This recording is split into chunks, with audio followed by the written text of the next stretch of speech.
sa ang wakas.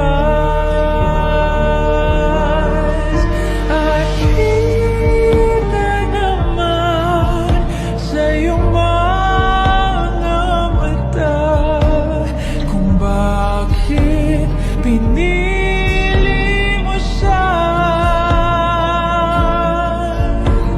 Mahirap laban ang tinadhana.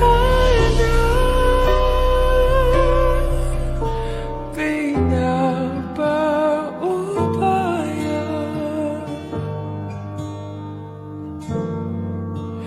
pinapaubaya,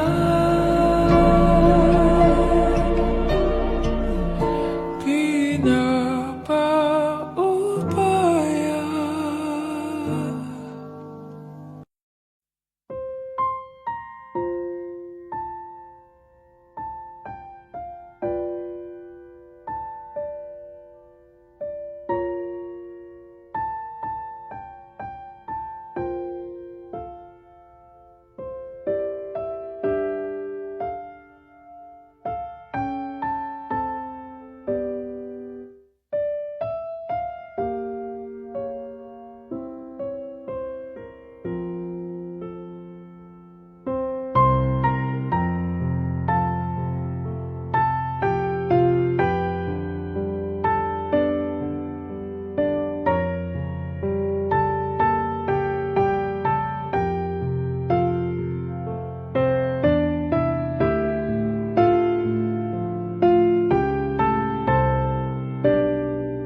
Ikaw lamang.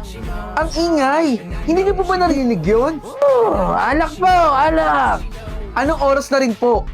Hindi lang naman po sila ang tao dito sa loob ng building. Unit owner din po ako. Hindi po ako makatulog sa sobrang ingay. Masarap mag-ingay. Pakipuntahan na lang po sila. Uminom ka dyan, uminom, inom. Kung hindi niyo po kayang puntahan, ako po ang pupunta para patigilin sila. Kaso ang ingay-ingay po. Pakigawa naman po ng paraan yan, maaga pa po ako gigising bukas eh. Alak. Ikaw. Ingi-ingi talaga doon sa kabilang unit.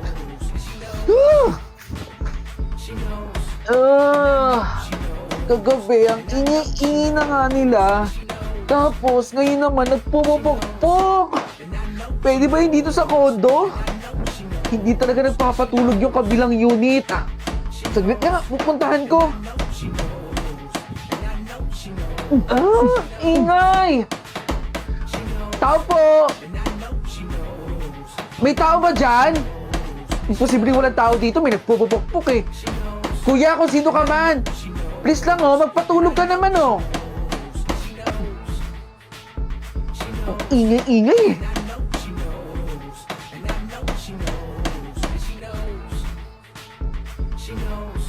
Kuya! Ma'am! Matagal ka ng janitor dito, di ba? Bakit po?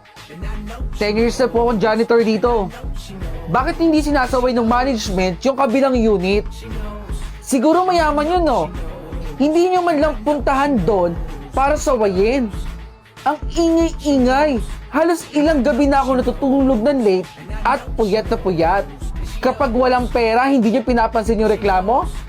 Pero pag mayaman, sige kayo na sige? Pwes, hindi ako papayag. Pupuntahan ko yung management dito. Sige ma'am, puntahan niyo po yung management doon. Ang ingay-ingay. Dito po ma'am oh, sa unit na to. Kung hindi po maingay sa gabi, pukpok sa umaga ang naririnig ko. Lagabog pa ng mga pintuan. Parang walang kapitbahay eh. Tapos hindi niyo po pinupuntahan. Ganito po ba talaga dito? Ma'am, magpaliwanag po kayo. Bakit hindi niyo po pinupuntahan para sawayin yung may-ari niyan? Ma'am, ayoko man po sabihin sa inyo to. Pero, wala po talagang nakatira dyan. Matagal na pong patay yung may-ari niyan eh. Napaka-imposible po nun. Dong oh, budget nyo. Ang dami nito ate. Salamat talaga ha. Malaking tulong to dito sa probinsya. Iba talaga pag nakaka-graduate ng cum laude, no? Sa Metro Manila pa talaga. Ang laki na sinasabi.